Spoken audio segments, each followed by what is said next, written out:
Today we're going to cover Chapter 36, Obstetric and Gynecologic Emergencies. This is going to include women's health and childbirth. Through this lecture we'll cover the anatomy and physiology. We'll talk about some physiologic changes that occur in the female body with pregnancy, labor and delivery, the normal childbirth.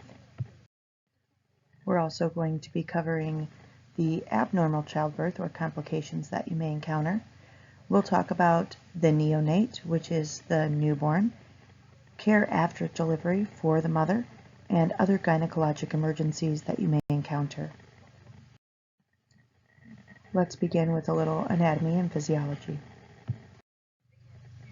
When looking at the external female genitalia, we have the labia, the perineum, and the mons pubis. You can see an image of this in your textbook on page 1054. This is figure 36-1. The mons pubis is the kind of firm structure anterior or towards the front of the vaginal opening. You have the labia minora and majora, depending on if you're talking about the outer or the inner area. And then the perineum, which is that section of tissue between the vaginal opening and the anus. The internal genitalia is pictured on page 1055 in your textbook, figure 36-2. Here you can see the vagina, which is the birth canal. This is where intercourse takes place and the baby will pass during delivery if it's a normal vaginal delivery. The vagina is made up of smooth muscle, which allows it to constrict and stretch as well. The ovaries and fallopian tubes are located in the lower pelvic region. The ovaries are responsible for producing the ova or the egg, and the fallopian tubes are the tubes that allow the egg to pass from the ovary to the uterus. This is where fertilization usually occurs, and in rare occurrence an ectopic pregnancy occurs. This means that the egg has implanted itself into the fallopian tube itself. If you take a look at that image of the internal genitalia, you'll see the uterus is located midline in the lower pelvic abdominal area. The fallopian tubes attach on either side, and the uterus is muscular. This allows for stretching, so it can house the growing fetus. It also is able to contract or constrict when it's time to deliver the baby, helping to push the fetus out of the uterus. So the uterus is where the growth and development of the fetus is going to take place. Fertilization, remember, occurs in the fallopian tubes. That then travels to the uterus where it should implant in order to develop into a healthy baby. Again, the uterus is muscular and can stretch and grow to multiple times its original size. The cervix is the muscular ring that connects the uterus to the vaginal opening. The cervix is what we are talking about when we say that a woman is dilating during labor. The cervix is going to open up and thin so that the baby is able to pass through. The cervix also has a mucus plug, if you will, during pregnancy to separate any potential bacteria or other contaminants from getting to the growing fetus. Here is the image, figure 36-2 in your textbook that you can find with the picture. You can see the ovaries. Again, there is one on either side. They are just attached to the uterus by the ovarian ligament. The fallopian tubes are then near the ovary, although not directly attached. This is where once the egg or ovum is released from the ovary, it's able to travel through the fallopian tubes. Fertilization typically occurs within the fallopian tube, but then will continue to travel to the uterus. The uterus is their midline. You can see the body of the uterus and the fundus of the uterus. It's thick and muscular in nature. The fundus is just the top of the uterus, and a lot of times during pregnancy, you can feel the fundus of the uterus or the top, and that can help to determine how many weeks gestation or how far along that woman is during her pregnancy. You can see on that cross section there of the uterus the different linings. We've got the endometrium, myometrium, and perimetrium. These are the linings of the uterus that will engorge themselves with blood during the menstrual phase, and if implantation of an ovum does occur, then it will prepare for pregnancy by developing a placenta and nourishing the baby as it grows. The cervix here, you can see towards the bottom of the image, separates the uterus from the vaginal canal, and then the vaginal canal is that area where intercourse and birthing will take place. Obviously, we're talking about the female body here, so some of you are maybe more familiar than others with this whole process and these things, but going into the female reproductive cycle a little bit more, menstruation is that cycle in which a female goes through as her body prepares each month to potentially become pregnant. This is stimulated by hormones, estrogen and progesterone. Gentlemen, you do have estrogen and progesterone, but in much, much smaller amounts. And when we talk about things like testosterone, we know women have that as well, but for women, it's in much smaller amounts than compared to men. Ovaries are that organ that release the ovum or the egg. This is what we term as ovulation. The uterine wall thickens to prepare for implantation and the potential to nourish and feed a baby that is going to develop once that ovum has been fertilized. The fallopian tube is where fertilization typically takes place, but the fallopian tube allows the egg to travel from the ovum, or from the ovary, to the uterus. And this is done through a process called peristalsis. You may have recalled peristalsis is a wave-like motion, and that is to move things through a hollow tube. We have peristalsis in our esophagus to help move food down. We have peristalsis in our small and large intestine as well to, again, push our food and waste products out. Without fertilization, the uterine wall is going to be expelled. Once a female goes through the ovulation phase, if fertilization does not occur, the body recognizes this and it will begin to shed that lining of the uterus that was built up. This is bleeding that we call our menstrual cycle, and that menstrual period usually lasts between 3 and 5 days. However, understand that each female's menstrual cycle may be a little bit different as far as how long it lasts and how heavy the flow is. Now, there are a lot of new terms that you're going to come across here as we go into this chapter, and just kind of take it one at a time. But we've talked about ovulation and the idea that we've got the release of the egg. Now, fertilization is going to occur when sperm reaches that egg or that ovum, and once they are conjoined, we start to grow a baby. That then becomes known as an embryo. The embryo is what's going to implant in the wall of the uterus and then develop a placenta, and that is going to help nourish this growing fetus. The fetal stage begins at week 8. So we have an embryonic stage up to the 8th week, and then we have a fetal stage until the baby is born.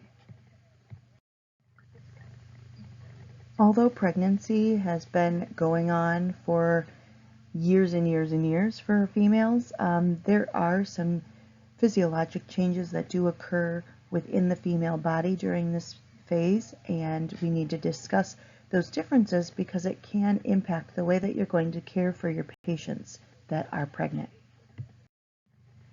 So something to keep in mind, pregnancy is 9 months. A lot of times you'll hear them say 10 lunar months because a lunar month is 4 weeks, and when we talk about a calendar month, we know we have 30 or 31 days. So, but we simply take those 9 months and we split it into 3-month trimesters. And so there are first, second, and third trimester. And during each of these phases, we really have some significant changes in development going on within not only the fetus, but also in the female herself. The placenta is that organ that is going to develop. It's made of both maternal and fetal tissue. It attaches to the wall of the uterus and then through an umbilical cord is able to exchange oxygen, nutrients, and waste products with the fetus. Remember, the mom is on the outside, so she's the one breathing in the oxygen, but the baby still needs it. The baby is growing and still producing waste products that they have to get rid of, and so those waste products are then expelled through the umbilical cord and then by mom. So the umbilical cord, again, is what's going to exchange the oxygen, nutrients, and waste products from mom to the growing fetus. This is going to be expelled during delivery with the baby and the placenta. The umbilical cord attaches where your belly button is, and you may hear about them saying, you know, cutting the cord and things like that after delivery. Yes, that is a thing, but the cord is very pliable and squishy, kind of like jelly. It's made up of one vein and 2 arteries to allow for that circulation between mom and fetus to occur. The umbilical cord can be long and it can wrap around the baby, so something to keep in mind as we start talking about delivery, we'll talk about the umbilical cord potentially being wrapped around the baby's neck and things. Now the amniotic sac is a thin membrane that surrounds the baby. This is filled with amniotic fluid. This fluid protects the baby as it grows, and the fetus is able to kind of float around in here. It cushions the fetus from any bumps or falls that mom may take. It also helps to maintain temperature, so it insulates the baby should the mom become hot or cold.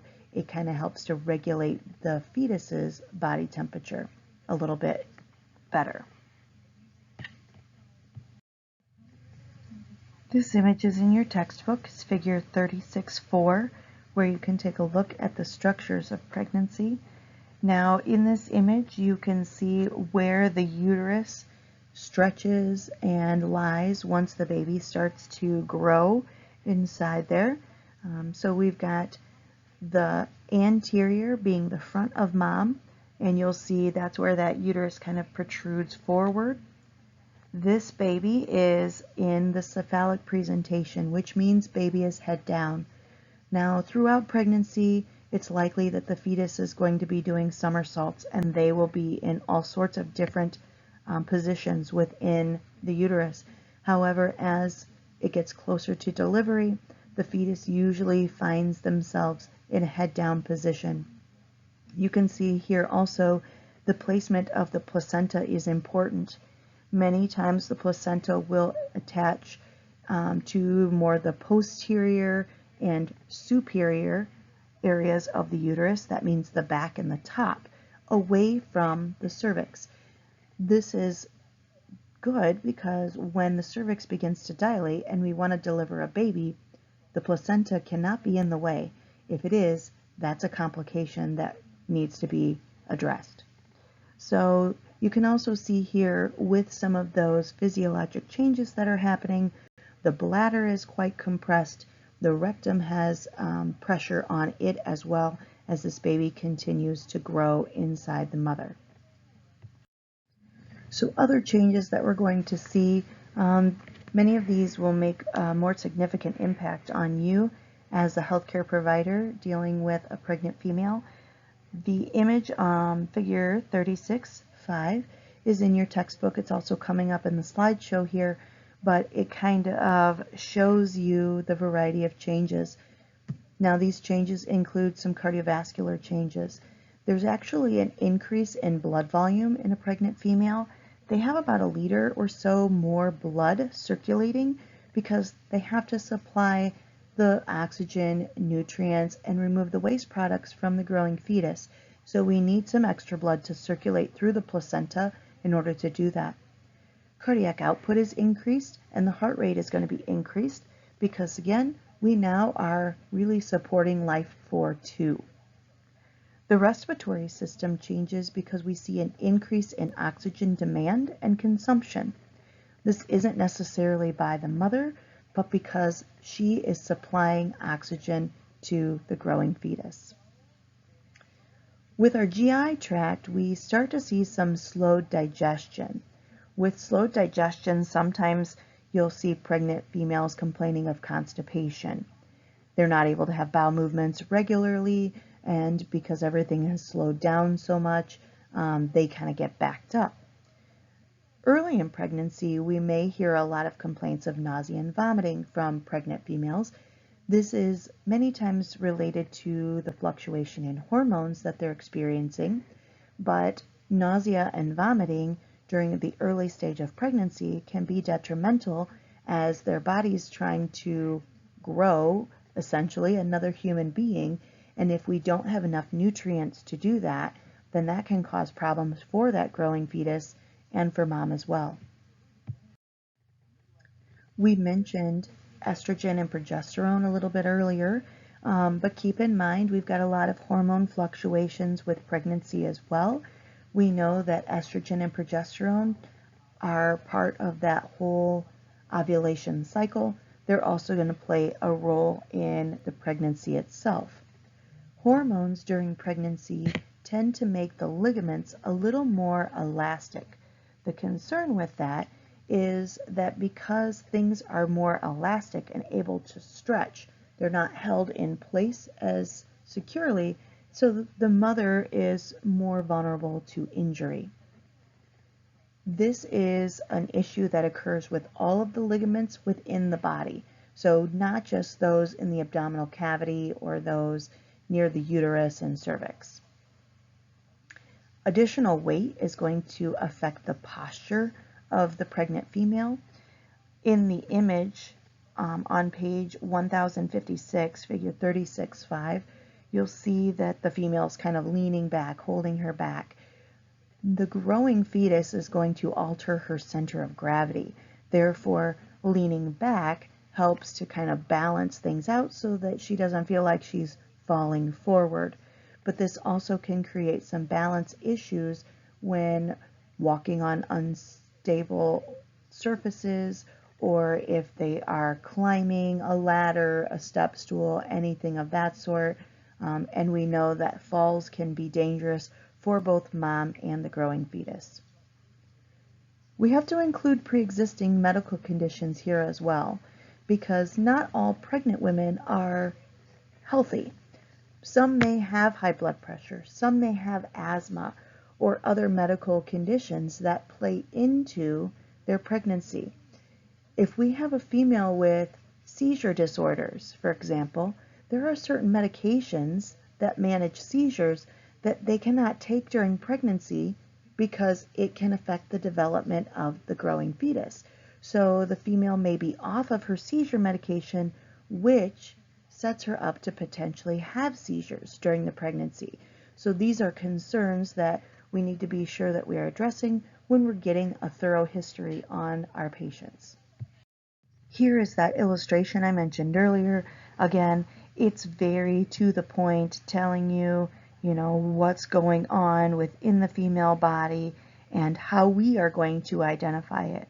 So I mentioned earlier, we've got an increase in cardiac output and heart rate. Well, when you feel a pregnant patient's pulse, you'll be able to identify that it's a little bit faster than normal.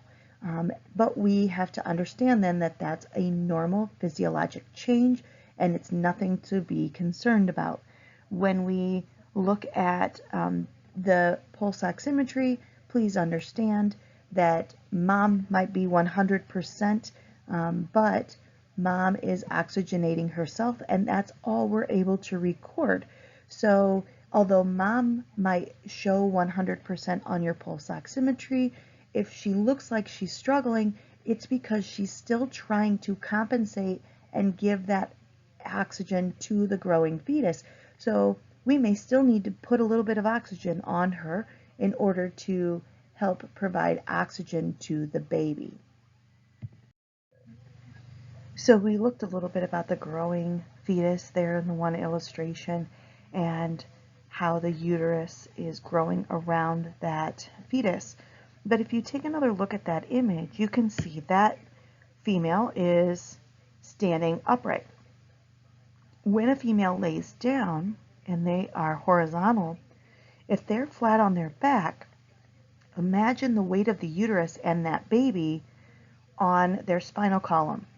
Well, if it's on the spinal column, it's also on the large vessels that run through the abdominal area. So when we're talking about the placenta and the infant and all that amniotic fluid, we're talking about 20 plus pounds at full term. So when a female lies flat on her back, it can compress the inferior vena cava.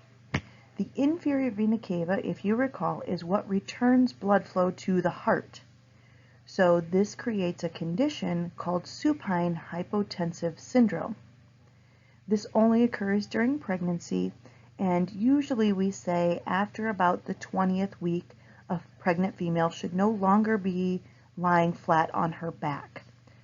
When we have this compression of the inferior vena cava and we restrict the blood flow that's returning to the heart, we ultimately affect cardiac output because we aren't getting all that blood back to the heart. We're also not then in turn able to pump that blood out. Because of this, we have a little bit of a hypoxic situation. So the amount of oxygen reaching the brain of the female is decreased, and we can see some dizziness, we can see some weakness, we can see a drop in the female's blood pressure. So when you have a female who is 20 weeks or further gestation, we need to put them on their left side. Now saying that, I don't mean they need to be completely on their left side. We just don't want them flat on their back. So if we have to put them on our cot and we're going to lay them down, put a pillow or a rolled up blanket kind of underneath their right hip and their right back to help tilt them a little bit on their side.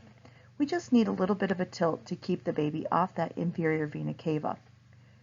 If we start seeing symptoms with the mother of supine hypotensive syndrome, then we need to change her position. We need to get the baby off that inferior vena cava and see if that doesn't improve the patient's condition. So how does the development of the fetus affect our body systems? Well, we have a lot of changes within the body with our heart rate, with our oxygen consumption, with our center of gravity. There's going to be weight gain involved. There might be alterations in the GI tract as far as some slower digestion and motility with constipation, with some nausea and vomiting. There's a lot of hormone fluctuation, which causes us to be at an increase for injury with ligament type injuries.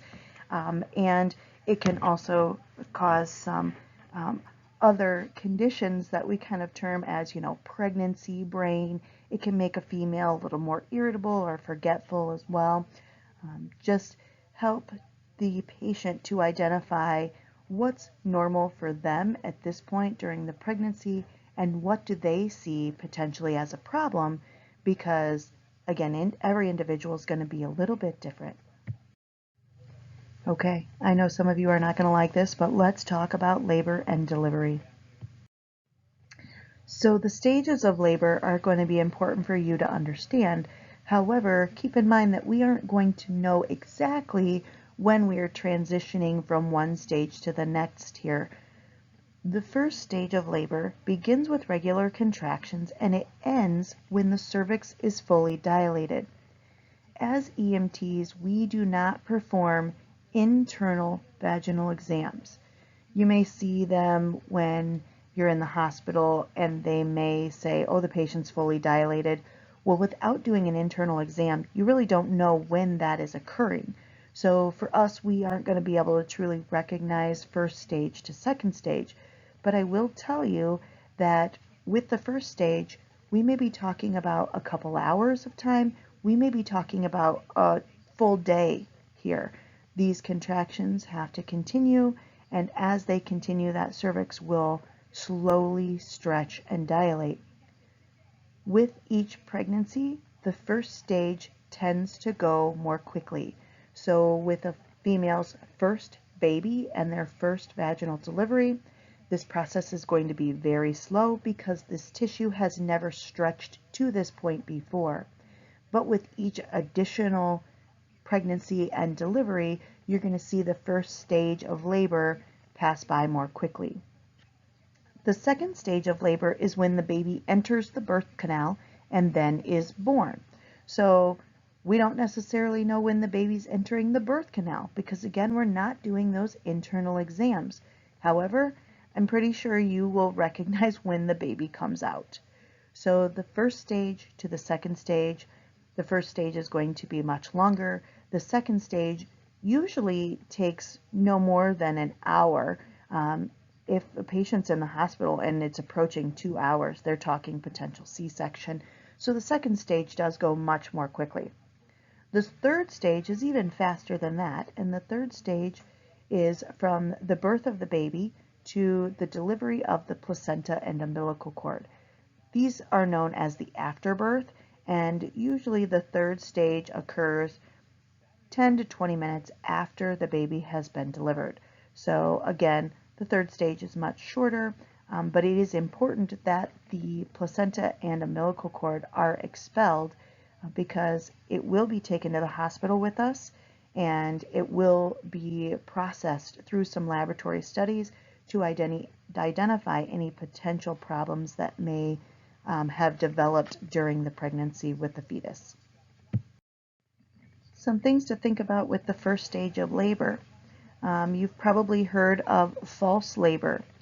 This is also known as Braxton Hicks contractions. Braxton Hicks or false labor is not true labor and will not end in delivery of the baby. Braxton Hicks are irregular contractions. They are not sustained, so they don't stay. They come and go, maybe throughout the last month of pregnancy, maybe throughout the last week of pregnancy. They are not indicative of impending delivery. So just because someone is having some contractions, if those contractions are not regular and are not sustained, then it's just the body's way of getting ready for true labor. Lightning is a term when we identify the baby has engaged into the birth canal or into the pelvis. Remember I mentioned that the baby may be in different positions during pregnancy, but later in pregnancy they tend to rotate to a cephalic or head down position. Once the head is engaged into the birth canal, a mom may feel like their belly has dropped or that they can take a deep breath again more easily. And this is now because through lightning, the baby has engaged into the birth canal and it's a sign that delivery is getting closer, but again is not an immediate sign that delivery is going to happen in 24 hours or in 48 hours or anything of that sort. Lightning occurs at the end of pregnancy, but it does vary a little bit for each female. Then with our contractions, contractions are the uterus constricting, and essentially the idea here is that it's going to help propel or push that fetus out of the uterus. Contractions will change over time. Initially, they're going to be shorter and they're going to be further apart. So when we talk about contractions, We want to talk about, are they regular? We want to talk about the length of those contractions. Anything lasting 60 seconds kind of gets me a little bit excited, thinking we might be having a baby soon. And then the regularity of those contractions, if we're starting out with a contraction every 10 minutes, every 7 minutes, we're going to slowly see that time frame decrease to the point where we've got contractions every 2 minutes.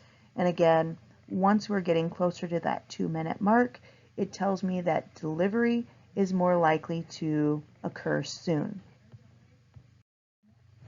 So let's time those contractions. Our contraction time or duration is the length of time that contraction is occurring from start to finish. Now the contraction interval or frequency is how often are they occurring. And when we measure interval or frequency, we measure from the start of one contraction to the start of the next contraction. So when the contractions are lasting 30 seconds to a minute, again, approaching a minute.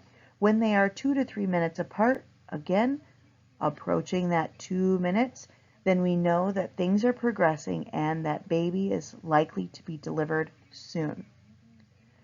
The breaking of the amniotic sac, we mentioned the amniotic sac earlier, and again, that amniotic sac holding that amniotic fluid. When the amniotic sac ruptures and we have that breaking of the water, understand that that does not always mean that delivery is imminent. There are some complications and some issues that can occur where you get premature rupture of the amniotic membrane, but during this time, it tells us that the baby is engaging and that things are progressing. If this is early in pregnancy, it may not be a good thing, but as we get closer to that 40-week gestation or that full term, then that's okay. And again, we get prepared for delivery. When the amniotic sac ruptures, it's important for us as EMTs to recognize the color, consistency, odor of that amniotic fluid. So amniotic fluid is usually clearish to yellowish in color. It isn't chunky, it's just watery, basically coming out of the vaginal opening. This can be problematic, or it can suggest that there might be some issues if we have a strong odor, if we see an unusual color, or if we recognize what we consider meconium staining. Meconium staining is the baby's first bowel movement occurring in utero, and this can be a sign that the baby has been in some distress, fetal distress. We don't always know what that distress was from. It may be from lack of oxygen. It may be because they're not tolerating labor and contractions well. But irregardless, if you see chunks of stringy black, dark green, brown material in the amniotic fluid, that should be a red flag that you need additional resources and that this could be a problematic delivery. Figure 36.7 in your textbook on page 1060 is the image you see here on the slide. This depicts your 3 stages of labor, and again with the first stage we've got the beginning of contractions to cervical dilatation of 10 centimeters. In the second stage, the baby is entering the birth canal and then is born. The third stage is from that delivery of the baby to delivery of the afterbirth, or the placenta and umbilical cord. So let's talk a little bit more about the second stage of labor. Remember, with the second stage, the patient is going to be at full dilatation of the cervix. We will not know when this occurs because we are not doing internal exams, but it's likely that we will see an increase in the contractions with the frequency that they are occurring and the strength of those contractions. They get stronger and more painful. So this labor pain is more intense, and the mom may begin to feel that urge to push or an urge to have a bowel movement. This is very common, and it's not something that the mom can really control. her body is doing all the work and her body is saying it's time. With the positioning of the uterus and the fetus inside the uterus, we get pressure on the nerves in the lower back and the sacrum area. These are the same nerves that help someone to recognize that their bowels are full and that it's time to go to the bathroom. So a female may describe this when in actuality, if they've been having contractions and we think that things are moving along here, those are red flags that it may be more time for delivery and not really time to go to the bathroom. So if a female tells you that has progressed through these stages of labor that they need to go to the bathroom and have a bowel movement, we try to discourage that because nobody wants to be digging that baby out of a toilet bowl. So EMTs at this point really need to decide whether they need to transport the patient or if they need to wait and deliver the baby on scene. Depending on what's going on with the situation, with the well-being of the mother, and what's kind of gotten us to this point, if signs of delivery are there telling us that delivery is imminent, then we need to stay put and we need to deliver that baby. We do not want to deliver a baby in a moving ambulance because we want to be able to have all the extra support from our partner that we can get. Now, if we do not have those signs of delivery being suggested, then we can load up and transport this patient to a medical facility where delivery can occur really more safely and with the appropriate equipment. Now, once the baby is born, contractions will continue, and this is to help the uterus to expel the placenta and the umbilical cord and any other residual tissue that may be there. So you're still going to have some discomfort or cramping with the female, and it's important, again, to support her through this process, and then any tissue or placenta, whatever that is expelled from the vaginal opening, it should be collected and transported to the hospital with you. This third stage of labor usually lasts about 10 to 20 minutes. So why is this so exhausting? Well, this is not a process that is going to occur in 10 minutes. This is a process that has lasted hours and hours, most likely. So during this time, with all of these contractions, unless there's some medication or something involved, these females are not really able to rest. They get little short increments of rest for 2 minutes or so at a time, but then it's right back at it with another contraction. The process of delivering a baby, although a female cannot control those contractions, they do have to assist in the birthing of the baby, and so during the second stage of labor, when a female is pushing and trying to deliver the baby, that also in and of itself is very exhausting and consumes a lot of the reserves. So let's look at your patient assessment here. Your traditional patient assessment includes airway, breathing, circulation, that primary assessment. We then cover the secondary assessment with medical history and a set of vitals. All of that's going to be the same. But when we have a pregnant patient, there's a little more information that we need to gather. One of those is, what is their expected due date, or how far along are they? When we ask about expected due date, please understand that that normal pregnancy is 40 weeks. So anything that is less than 37 weeks is considered premature. Premature infants struggle more, especially with breathing.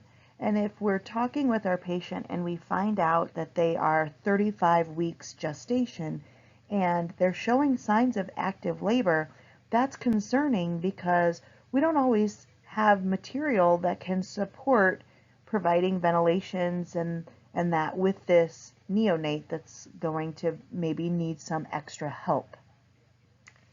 As far as working in the field, You know, when we talk about gestation of 22 to 24 weeks, we're really pushing viability. And what I mean by that is infants or neonates that are born at 22 to 24 weeks or earlier really have a decreased survival rate, especially when they're born in the field. These babies are better off being born in a critical care facility where they have all of the providers and physicians, specialists, and equipment that fit this particular size infant. Because when we think about a full-term baby ranging anywhere from 6 to 10 pounds, say, these little ones only weigh a pound. They will fit in the palm of your hand. And the equipment we have, I'm sure you've seen, and is not appropriate to use on these tiny babies. Let's identify also with this patient if this is their first pregnancy. We talked a little earlier about how with each pregnancy, the labor process usually occurs more quickly, especially the first stage of labor. So if this is their first pregnancy, we probably have a little bit of time. We can't do an internal vaginal exam to prove that, but let's see how far apart are these contractions and how long were previous labors that maybe this mother had, and then that can help us kind of guesstimate a time frame. Has the patient been seen by someone during this pregnancy? I basically want to know if they had prenatal care. If they have not had prenatal care, then we need to be concerned because we don't know if this baby is healthy. If they've had prenatal care, they've likely had blood work, they've had maintenance medications or things to help keep mom healthy, and that in turn helps keep the baby healthy. Many pregnancies these days have ultrasounds, and the ultrasounds will tell a great deal about the development of the fetus when they're in utero. So let's find out, did they have care during their pregnancy, and was everything okay? If the patient is having contractions, let's find out when those contractions started. Did they start an hour before they called us, or did they start in the middle of the night, 6 hours ago? Why are they calling the ambulance? Is there a problem? Or are they calling because their contractions are getting closer and they basically need a ride to the hospital? Find out if their water has broken. Have they had any vaginal drainage or discharge? I want to know if there has been fluid leaking. I want to know if that fluid has had any odd colors, odors, or consistency to it. Has there been blood that has been expelled either as part of that amniotic fluid or on its own? If we've got bloody show or a lot of vaginal bleeding, that's going to be a little more concerning potentially. Does the patient feel the urge to push or the urge to have a bowel movement? Find out how they feel and how they feel with each contraction. During the intermittent periods, the short period of time between contractions, they may be able to rest a little bit or relax a little bit, but that urge to push usually lets up. Examine for crowning. When I say crowning, we're looking for a presenting part. The next slide will show a picture. This is an image that's also in your textbook, figure 36-8, in which all we are doing as EMTs is looking at the perineum and the vaginal area to see if there's any presenting part that is starting to extend through or show through the labial opening. Don't forget to take mom's vital signs. It's important that we get a set of vital signs initially as well as through the process of labor and delivery. So get a set of vital signs here before things get too crazy. Okay, don't take this wrong, but I want you to look closely at this picture because in this picture you can see crowning. It might be difficult for you to see if you've never seen this before, and again, this is why I want you to look. but you can see there the labia are slightly separated and there's a little bit of darkness in between. That is crowning. That is the baby's head that is starting to appear. And with each contraction, it's likely we will see a little bit more. And as the contraction releases, it may kind of reduce or slide back in a little bit more. But over the course of multiple contractions and mom beginning to bear down and push, we're going to have delivery of a baby. I will be one of the first to say I think delivery is a miracle. It's crazy how our bodies do this, but you'll also hear a lot of medics say that they never want to deliver a baby in the back of the ambulance, and that's okay, because delivering a baby in the back of an ambulance can be very concerning because we now have 2 patients after the baby is born, and we have no real way during labor to monitor the well-being of the baby. So it's important for us to anticipate there might be some issues. Some things that will help us to identify that. If the mom has had no prenatal care, if they have not received any care throughout the course of their pregnancy, then we need to be more concerned and have the equipment ready or have resources on their way or aware of what's going on. If we have a premature delivery, if, as I mentioned, the baby is less than 37 weeks gestation and the lower gestational age, the more concerned we need to be for complications. Labor-induced trauma is a concern.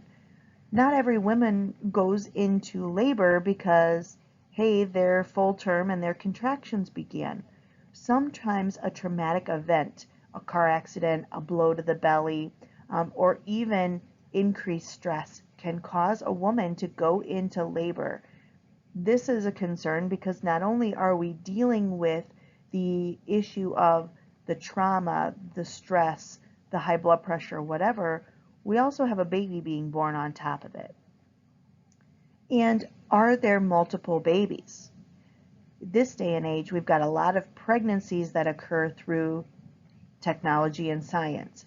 And so if we've got twins, triplets, quadruplets, this is going to multiply the amount of resources that we need. It's not just mom and a baby. It's now mom and 2 babies or 3 babies. And if it's just you and your partner, are you going to be able to handle this? Probably not. With pregnancy, again, if they've had prenatal care, have they had any complications during that pregnancy? Things like high blood pressure can be very significant. If they have what we call placenta previa or a breech presentation, this is going to impact their ability to deliver vaginally. Again, without having prenatal care, they wouldn't know this. And if they've had prenatal care, their provider is going to warn them about this and give them information regarding the process of delivery with these complications being present. So we'll talk a little bit about those when we get into complications, but we do need to identify them as part of our patient assessment. Any labor induced by drug use or drug use during the pregnancy. This is especially true for narcotics. Narcotics can send a female into labor. Many times that's premature labor. And if they've done those drugs previously during the pregnancy, as fetal development has been occurring, there may be some other complications or growth concerns with the baby too.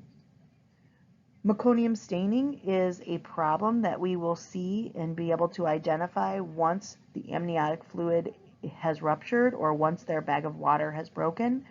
Again, we'll be seeing the residual of that meconium stool in the amniotic fluid, and the concern with that is during the in utero phase, the fetus is breathing in and out that amniotic fluid. And if there's meconium in it, that meconium can get stuck into their lungs and it can predispose them to developing a pneumonia after birth. So it's important to identify during delivery because that infant is going to be monitored much more closely after delivery so that we can recognize if any additional supportive measures or medications are needed. So we've got a patient, they are in labor, they're having lots of contractions. How are we going to ask our questions? We have some need to know things here, and we have got to get some information. So if this is our situation, what are we going to do? Let's see who's with the patient. Is there somebody else that can provide the information for us? Look around your environment. If you're in the patient's home, kind of glance around. Do you see pictures of other kids? Do you see toys in the living room? If this woman isn't running a daycare out of her home and she's got toys in her living room, odds are there's another child involved. Whether she delivered that child or not, we may not know, but it's going to give us some ideas and help us to identify potentially maybe some red flags. Okay, let's talk a little bit about normal childbirth. Keep in mind, normal childbirth is a pretty vague term, and I say that because every delivery, every pregnancy is different. It doesn't matter if it's the same woman, if they've had 3 kids, they will tell you each of those pregnancies and each of those deliveries have been different to some degree. But generally speaking, we're going to cover the basics here. First and foremost here, I'm going to tell you the role of the EMT is basically just to sit back and assist. We do not deliver babies. The mother is doing all the work. We are simply playing a supportive role. So our primary role is to determine if delivery is going to occur, and then how can we best assist the mother as she delivers her child. Once the delivery of the child has occurred, once we have this baby, now what do we need to do to support the life of the baby and to provide any extra means to the mother? You don't get a say. So as a female, if you're pregnant, this baby's coming when this baby is coming, and your body says it's time, it's time. So these individuals may be walking through Walmart, they may be sitting at home on their couch. It can be difficult to say when a woman's going to go into labor, but we need to assist as best we can. Some of the things that we need to do is, first, we need to control the scene. If we happen to be in Walmart, then we need to make sure that we can either move this patient to a more private, secure area, or we move everybody else away from the area. Have your PPE. Remember, there's going to be a lot of fluid during a delivery. There's going to be blood during this delivery. So I don't just recommend you wear gloves. You will likely want a face shield with a mask. You may even want a gown or an apron to protect your clothing. Place the mother on the bed or a floor or on your ambulance stretcher. Don't put her on the dining room table. Putting her on a couch can be difficult because we want to be able to access each side and kind of all around her. So think about your environment, where you're at. If you're going to be delivering this baby, where's the best place to put her? We also want to use caution because we don't anticipate mom falling off of something, but putting her on the floor means she's safe and the baby's going to be safe and nobody's falling off of anything. Remove any clothing that might be obstructing the vaginal opening. Okay, if mom has pants on, has underwear on, these things need to get out of the way so that we can see if we've got crowning and we can assess her appropriately. Please understand you have trauma shears in your pocket, and sometimes it's going to be easier and more comfortable for the patient if you just cut their clothing off than if you try to wiggle them out of their stretch pants. Position and assist the patient as needed. We're going to have the patient laying on the floor. Obviously, their legs should be open so that we can see what we need to visualize. We need to position ourselves Typically, we're going to position ourselves one EMT between the legs and the other EMT near the head of the mom to assist her and talk her through this whole process. We have an OB kit. Every ambulance carries one. This has a couple vital pieces of equipment in it. It also has a bunch of nonsense equipment in it. You'll be seeing some images here coming up of that OB kit, but this kit provides you with the tools that you are most likely to need during the delivery process. Another thing to keep in mind is where we are as far as temperature goes. This baby is going to be born, they're going to be wet, they can get cold very quickly, and when a neonate gets cold, that can impact their breathing. So we want to keep the environment warm. We want to have towels, sheets, blankets, anything like that to help us once the infant is born to dry them off quickly and then wrap them in dry blankets or towels.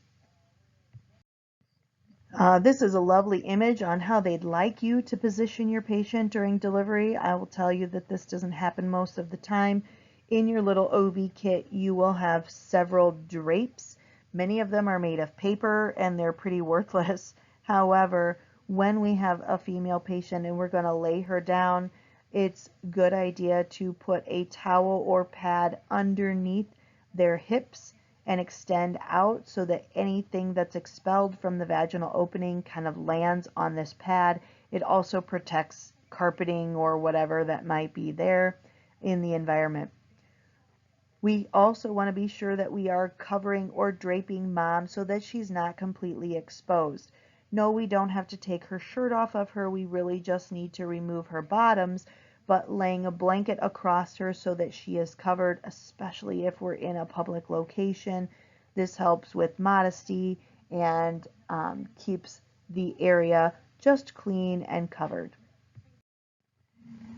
This image shows you some of the equipment that's going to be in that OB kit in your ambulance. Again, every ambulance is required to have some type of kit that is easy to grab and to open and use with those critical pieces of equipment.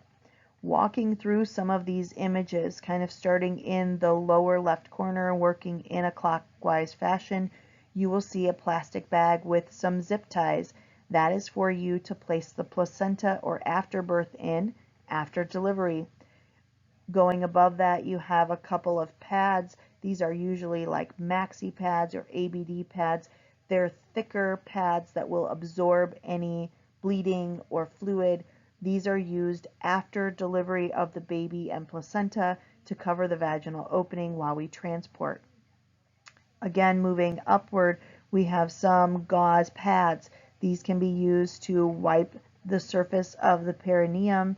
This can be used to wipe the face of the baby after delivery. They're there whether you use them or not, whatever.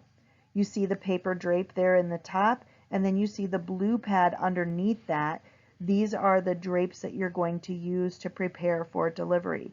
The blue pad is waterproof on one side and absorbent on the other. This is the pad that goes underneath the mother's hips. The paper drape above that is just like a paper sheet that you can use to cover mom. If we've got a blanket from the ambulance, I think that works a little bit better.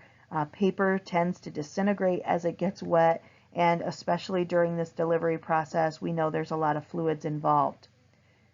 In the top right corner, you see the blue bulb syringe. This is what we're going to use to suction the newborn. We're going to suction their mouth and then their nose. You'll see a pair of scissors. This is used to cut the cord. There's a little stockinette hat to put on the baby after delivery.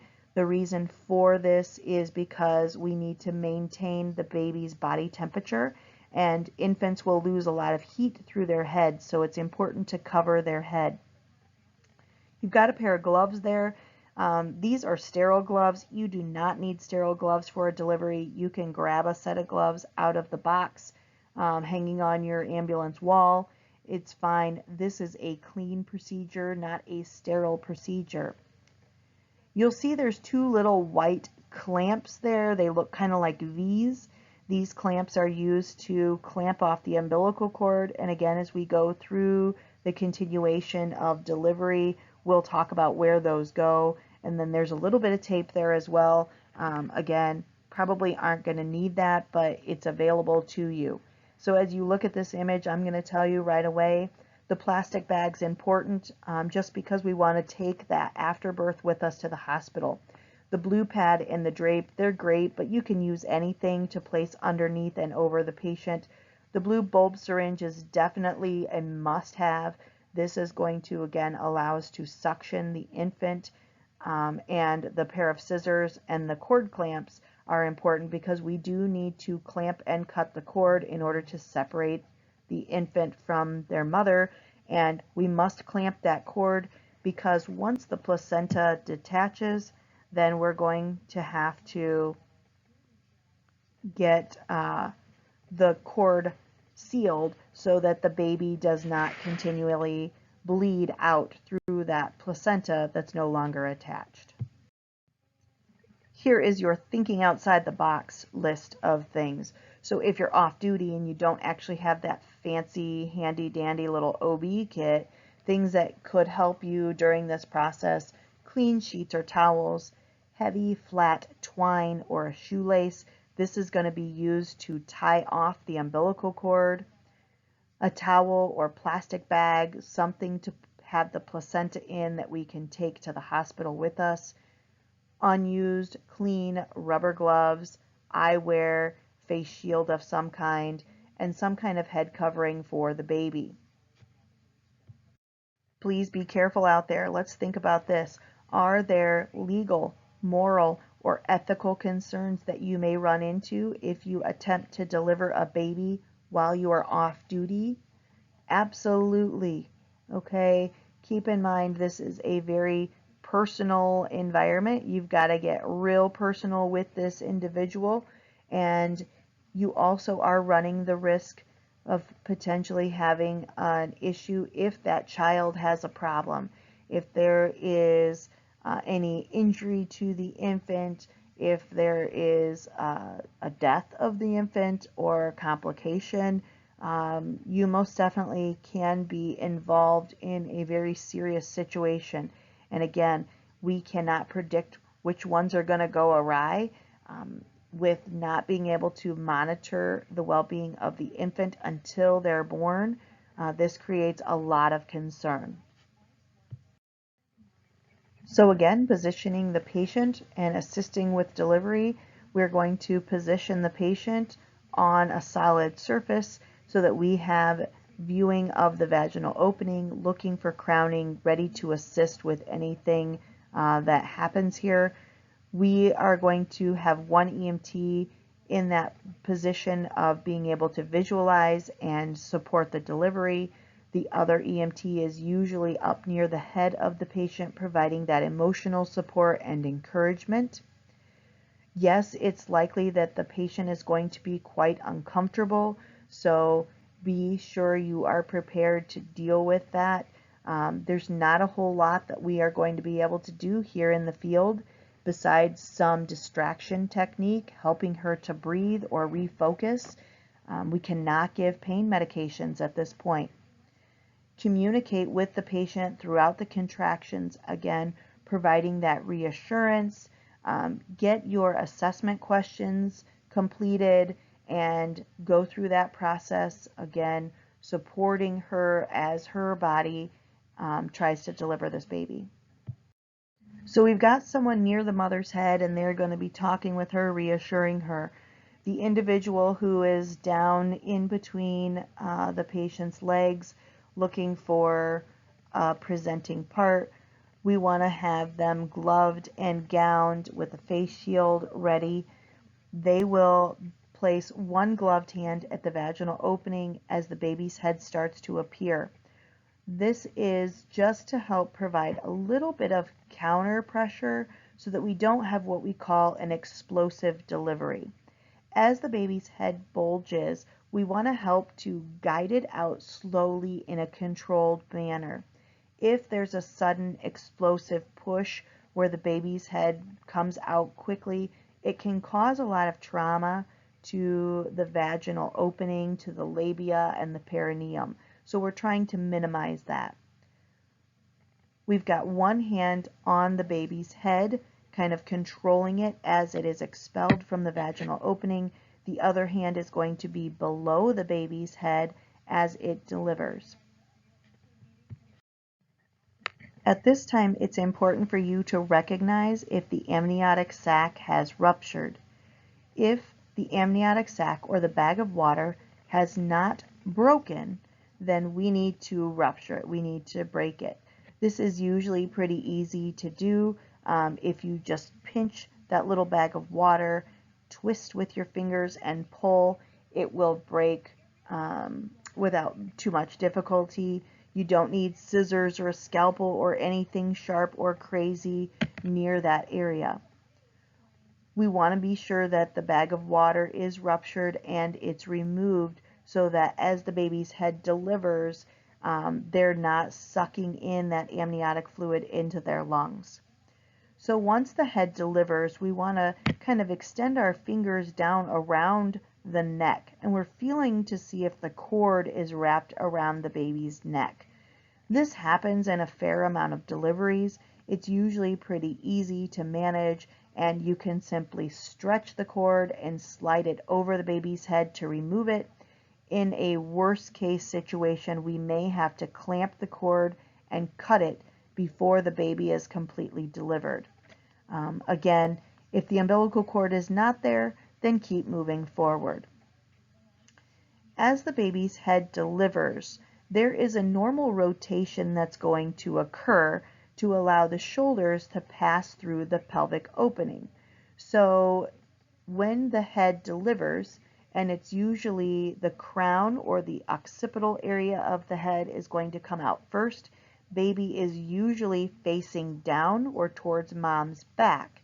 You will see a normal rotation in the baby's head as the shoulders are shifting through the pelvic ring. A lot of times also the baby's body positioning will go down and then back up, or posterior and then anterior according off mom's positioning as the shoulders are again slipping through that pelvic opening. Please support the baby during this entire process. We do not want to drop the baby. If you're on the floor or on the bed, again, you've got kind of a landing surface there. You've got an extension there where you can just set the baby down once they're born. We want to assess the airway quickly. Use that bulb syringe to suction the mouth and then the nose, and do it in that order. Babies are obligate nose breathers, so we want to be sure to clean out the mouth first before we stimulate breathing by suctioning the nose. Note the time of birth. Look at a clock. This is when the second stage of labor has ended, and that's our time of birth that we're going to report and then will be included on the birth certificate. Remember, we've got 3 stages of delivery or labor. We've got our contractions to full dilatation as stage 1. We've got full dilatation to delivery of baby as stage 2, and then we begin stage 3 while we wait for the afterbirth. So here you can see the image. Baby is facing mom's posterior. The occipital part of the head, or the point, the crown of the head, is what is emerging first. We have one hand providing a little bit of counter pressure. The other hand is underneath, going to support the baby's head as it emerges. This illustration shows the normal rotation that is going to occur as those shoulders slip through the pelvic opening.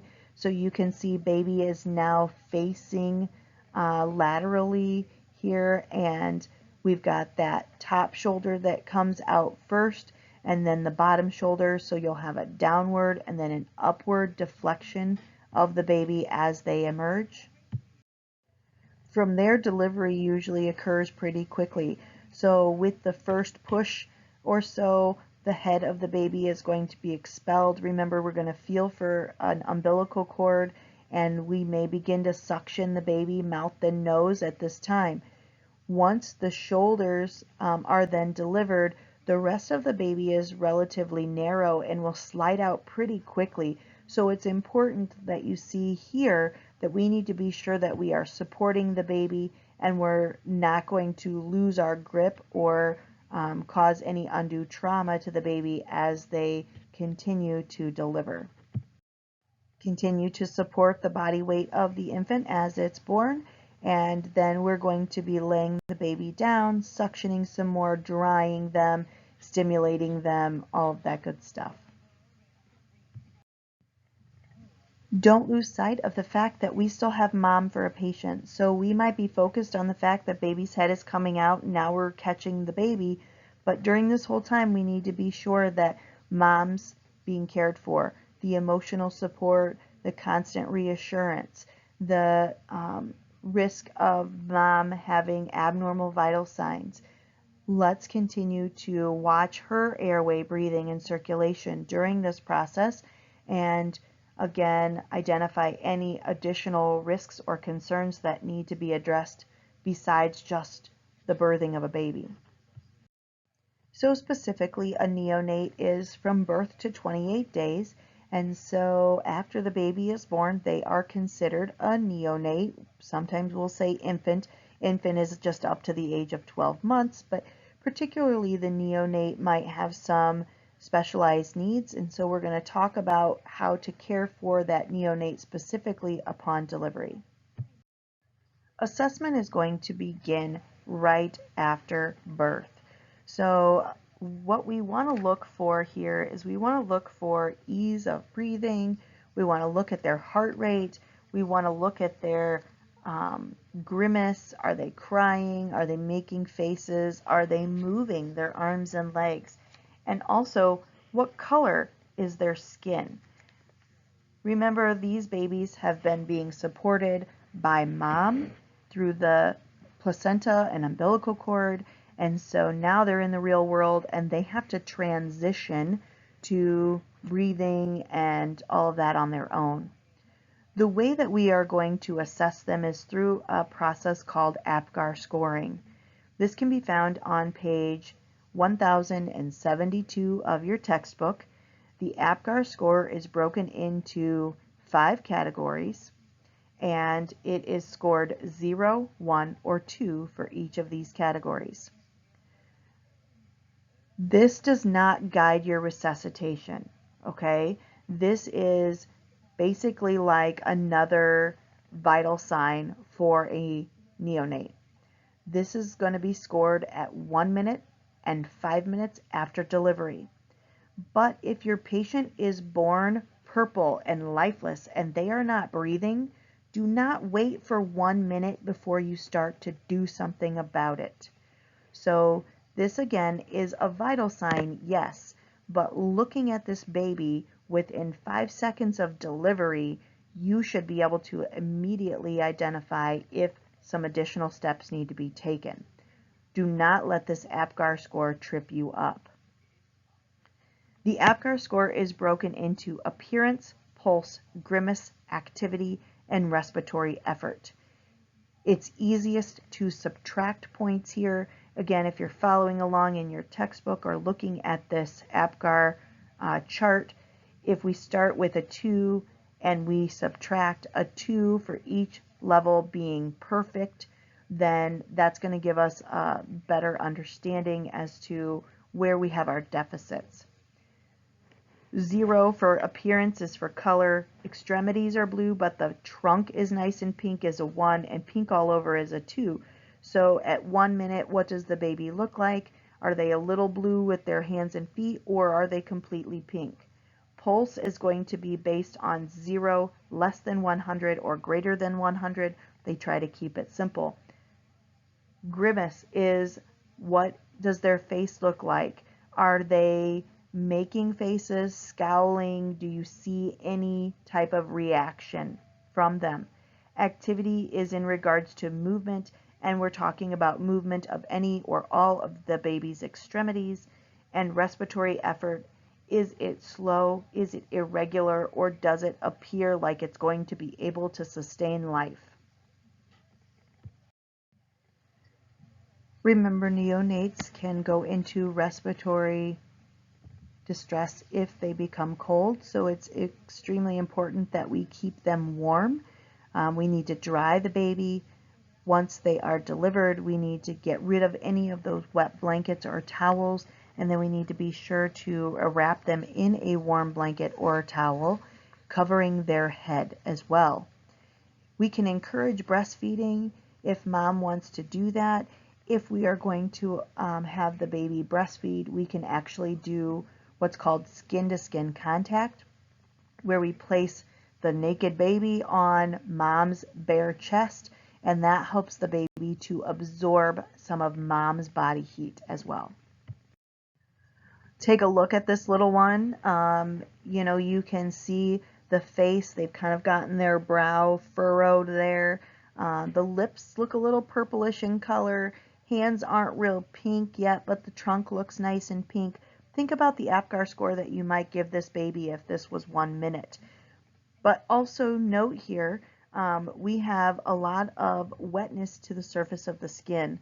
So you can see they've got a towel there. They're going to be drying off the baby. And then once you've used that towel and it's wet, be sure you get the wet towel off of the baby, or that's just going to increase the likelihood of them getting cold again. As I mentioned, we're going to feel for the umbilical cord after the head is delivered. If we feel the umbilical cord, we need to try to slip it over the baby's head. If we cannot slip it over the baby's head, we're going to clamp it in 2 places and then cut between the 2 clamps. We must remove the cord before the baby is delivered, because otherwise it will create a noose around the baby's neck. It can damage some of those structures within the neck, and again, that's going to impede the baby's ability to breathe after delivery. When we see this, if this is an issue and we've had to cut the cord early, or if we feel like things are not moving in the right direction, be sure that you identify those urgent needs quickly and that you notify the facility that you're going to be transporting to of the potential need for extra support when you arrive. So after the baby has been delivered, we are going to dry them and get them wrapped up here a little bit. Now we do want to leave the umbilical cord exposed so that we can clamp it and cut it. You should be able to feel pulsating in the cord if the placenta is still attached. It's kind of a unique feeling, but you can actually feel it pulsate. Some will tell you to wait for the pulsating to stop. It's really not necessary, but once the baby is delivered, we are going to apply 1 clamp about 10 inches from the baby and the other clamp about 7 inches from the baby, and then that creates about a 3-inch section where we are going to cut in between those 2 clamps. It really does not matter if you have 7 and 10 inches. Please do not get hung up on numbers. The idea is that we want to leave a decent amount of umbilical cord attached to the baby if this is a field delivery.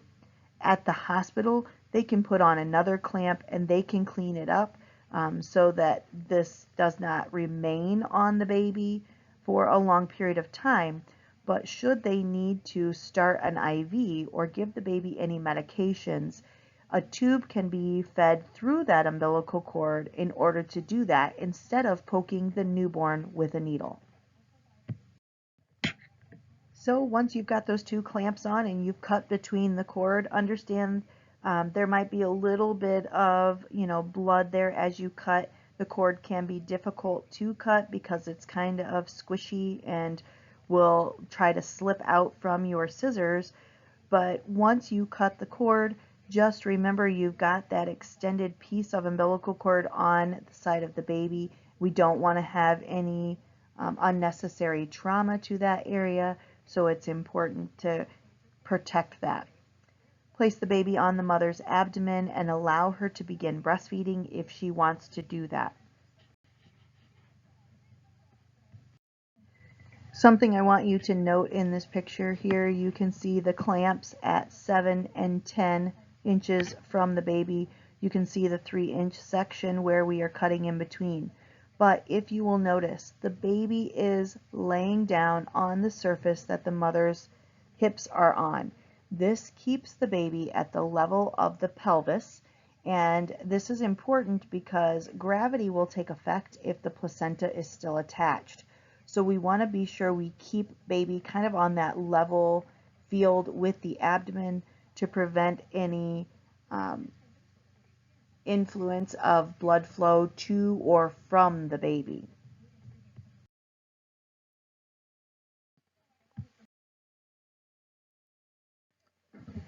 Resuscitation may be necessary, and initially we want to do a lot of drying, warming, and stimulating the neonate, approximately 30 seconds or so. If we aren't seeing any turnaround in that amount of time, then we need to become more aggressive. This means we may need to support the baby with respirations or possibly even provide some chest compressions. Evaluating these respirations, heart rate, and muscle tone, like we're going to do with our APGAR score, can be helpful. However, you do not always wait for that 1 minute before you intervene. If your respirations are shallow, are gasping, or maybe absent, then we want to provide some positive pressure ventilations with our bag valve mask. We provide these ventilations at a rate of 40 to 60 per minute, which you will note is much faster than that of an adult. In this illustration, you can see them rubbing the infant's back and flicking or rubbing the bottom of their foot to help with stimulation. If we need to do resuscitation, understand that we may just begin with positive pressure ventilations if the heart rate is 100 beats per minute or less. If the heart rate is less than 60, though, we do want to begin chest compressions. Your textbook states 90 compressions and 30 ventilations. And I just want to advise you that American Heart recommends a rate of 100 to 120 compressions in a minute. So there's a little bit of variation here, but most of the time you're going to be dealing with American Heart ratios. If adequate respirations and they have a pulse greater than 100, it's going to be more supportive care as far as just keeping them warm, continuing to stimulate them as needed, and suction as needed. This inverted triangle gives you a good idea of how we progress through resuscitation with a neonate. It's also in your textbook, but we're going to start with drying, warming, and suctioning. Try to give the baby that best chance to transition on their own without aggressive intervention if we can. We then can provide that positive pressure ventilation and do chest compressions if needed. If we're still not making any progress, we may need an advanced airway and medications. Please understand that the advanced airway and medications are beyond your scope of practice and you will need extra resources. This picture illustrates the 2-thumb encircling chest technique for chest compressions. You will see the hands are wrapped around with the fingertips behind the shoulder blades and the 2 thumbs meeting in the center of the sternum there. This is a technique that you were taught during CPR, although I know that was quite a while ago. This technique is used for 2-person infant CPR only. So what are the first steps of neonatal resuscitation? Remember, we've got that inverted triangle that says warming, drying, and stimulating with a little bit of suction, and then we can move on to positive pressure ventilations and chest compressions if needed. Central cyanosis is centrally located cyanosis or purple coloration. This is when the trunk is discolored due to hypoxia. When is artificial ventilation required and what is the rate of artificial ventilation? Be careful with this one again. We are looking at our recommendations of American Heart Association, and so when we are doing our positive pressure ventilations, we should be doing a breath every 3 to 5 seconds initially to aid in our resuscitation. But what about mom? Let's talk a little bit about the care that mom is going to need after the delivery of the baby. There are complications that can arise after the delivery of the baby. It doesn't always go so well, and so you cannot lose sight of the fact that you now have 2 patients and mom still needs care. So there is a risk for hemorrhage or serious bleeding from the vaginal opening from the uterus. There's a risk for infection or emboli. Emboli, if you recall, is an object getting into the bloodstream that can be air, it can be fat, it can be a clot, it can be amniotic fluid as well. We're looking for delivery of the placenta. We want to control the vaginal bleeding, and we'll talk about some different ways to maybe do that. We also want to look at comfort. And although the major concern for comfort is probably over because that's the whole delivery of the infant and the contractions, there is still some discomfort that mom is likely to have with cramping. The afterbirth, also known as the placenta and the umbilical cord, and any other residual tissue material that's in the uterus is going to be expelled. This usually begins 10 to 20 minutes after the delivery of the baby, and the mother may experience some cramping or small contractions with this. We can have her push to expel that material more easily. If it takes longer than 30 minutes, then we have the potential to have what we call a retained placenta, meaning it does not want to detach from the uterine wall. If this occurs, they may need to go in for surgery. So it's important that after delivery of the baby, we're kind of watching the progression here. We're waiting approximately 20 minutes, and if we do not have delivery of the afterbirth, then we need to transport the patient to the hospital at this point. Any other normal type delivery that occurs outside of the hospital setting, the delivery of the baby and the placenta are going to be done on site. This is a good illustration here of the umbilical cord and the placenta as it's coming out after the delivery of the baby. You can see the umbilical cord is quite long. It's kind of got a spiral-like almost appearance to it. And again, it's very squishy and soft. The covering that you see over the placenta is the amniotic sac. This is the side of the placenta that the fetus was exposed to or looking at while in utero. The other side of the placenta is very raw, like open tissue, because that is the side that was directly attached to the uterine wall.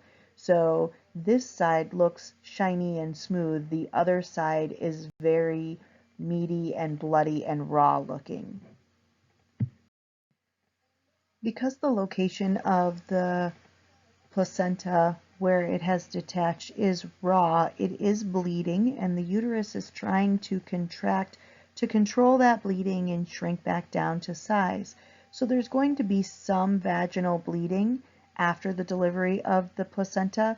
That's normal. We're monitoring for large amounts of bleeding. We want to be able to monitor this, so place a sanitary napkin, an ABD pad, something along those lines that's absorbent over the opening of the vaginal canal, and do not place anything into the vaginal canal. We're looking again just to kind of monitor what's being expelled at this point. Have the mother lower her legs. She can put her legs together gently, but we don't need her to squeeze them. If bleeding seems like it's heavier than what you may anticipate, you can feel the uterus. The uterus should feel firm and solid, kind of like a grapefruit or a softball. This contraction of the uterus again helps to control bleeding, but if it does not feel firm and solid, then we need to massage it a little bit to encourage that contraction. The way to do that is illustrated here on the next slide, but also in your textbook.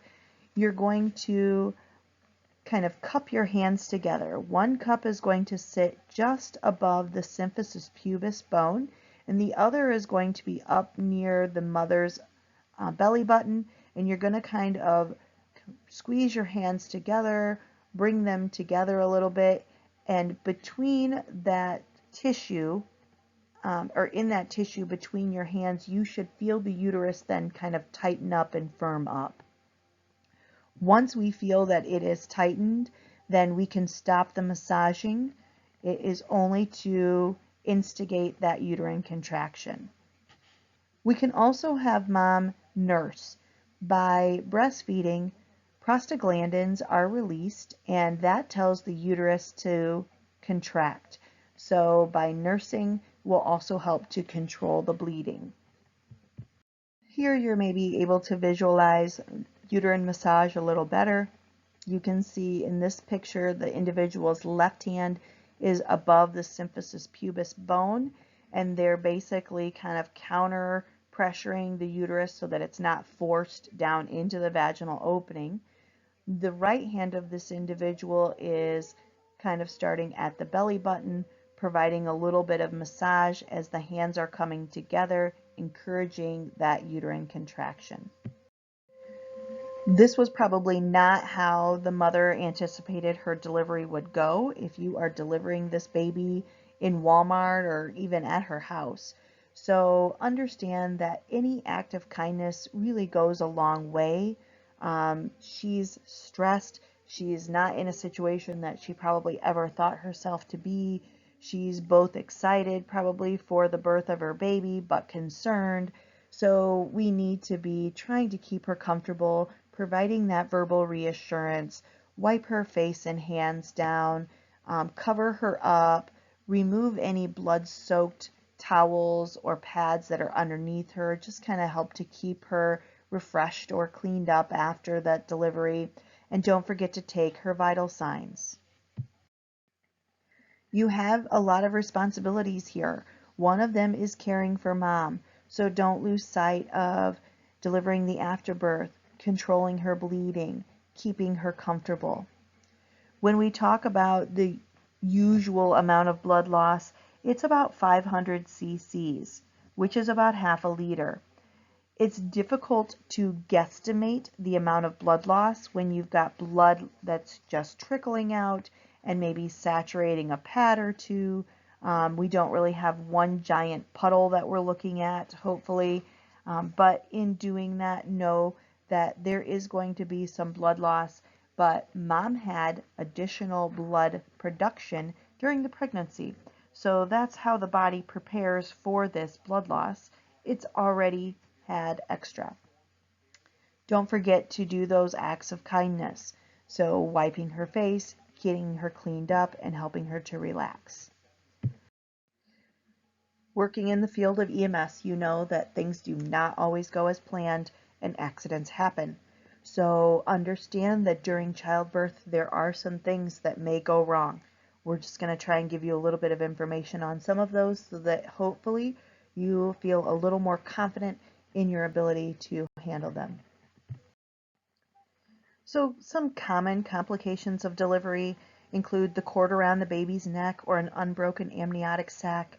These are relatively easy fixes, and again, I kind of talked you through them earlier through this PowerPoint, but if there's a cord around the baby's neck, as we are feeling once the head has been delivered, we simply want to pull the cord and stretch it to remove it. If we cannot stretch it to remove it because the cord is too short or too tight, then we may need to put 2 clamps on and cut between the clamps. This is going to free the baby from the umbilical cord, and then once the baby is delivered, again, we want to be sure that they're breathing appropriately. If there's an unbroken amniotic sac or the bag of water has not been ruptured prior to the delivery of the baby, we need to be doing that. So once we see that presenting part, if there is an amniotic sac covering it that still has fluid in it, we want to pinch, twist, and pull. That simply will rupture that amniotic sac. No need for scissors here. Infants may need some encouragement to breathe. We have that lovely little inverted triangle Remember, most babies just need some encouragement. They don't need full support. So they have to have that little bit of a transition to the real world as they start to breathe and support their own life. Then we're looking at drying them, stimulating them, and suctioning their mouth and nose. All of those things will encourage them to breathe on their own. Breech presentation is one of the more common abnormal deliveries that you may see as well. This could be their buttocks first. This could be both of their legs first. Either way, both legs or a buttocks, they can be delivered vaginally, although it's much more painful for the mother, and we run the risk of the infant getting stuck because the head is the widest part of the baby. So just because the legs come out doesn't mean the head's going to fit. So it's not advised that we deliver this position vaginally, especially in the field, but sometimes it does happen. So there's a higher risk for trauma to the baby with this presentation. We also see a higher incidence of meconium staining with breech presentation. Remember, those moms who have had prenatal care will likely know if the baby is in breech presentation. If they are premature, if they are earlier than 37 weeks gestation, it's possible that they may be in breech presentation simply because the baby has not rotated yet. If they are full term, maybe the baby just decided not to rotate, and in that case, they may have a scheduled C-section already on the books. But obviously, if their bag of water breaks or they are in an accident, they may go into labor regardless of the position of the baby. We do want to initiate rapid transport. We do not want to attempt to deliver this baby, but if we do have presenting part, then we are going to stay and deliver. Be aware we do not want to pull on the baby ever. That includes with normal cephalic deliveries, but if the legs are coming out, we are not going to pull. We are just there to support and guide. Provide high concentration oxygen to mom during this. Anytime we have an abnormal situation, we want to give mom oxygen because that's the only way that we're going to be able to hopefully give baby some extra support. Place mom in a head down position with her pelvis elevated. This helps gravity to pull baby back inside a little bit, and that will in turn then ease some of her discomfort and the speed in which the baby may deliver. If the body delivers, we want to support it and again try to prevent that explosive delivery. There is an image coming up here on the next slide that's in your textbook, figure 3621, which shows them. Here they actually have two providers. One is holding the feet, and the other is supporting the trunk of the baby, and they are kind of going in an upward motion because the head at this point is trying to slip around the symphysis pubis bone, and so by lifting or elevating the legs, it helps the head to get around that turn. Care for the baby afterwards is going to be the same as it would be for a normal cephalic delivery. We're going to deliver the baby, we're going to stimulate them, dry them, suction them, all of those things. We're going to watch for the delivery of the placenta, we're cutting the cord. All of those things are going to be the same once the baby is delivered, regardless of how that delivery occurred. Here's your image of a breech delivery. Again, they are fortunate enough to be in a controlled environment with two providers able to assist with the delivery of the infant. Please make sure that you always have someone with mother though. A limb presentation is a little bit different. This is where we have one limb protruding from the vaginal opening. This could be a leg or an arm.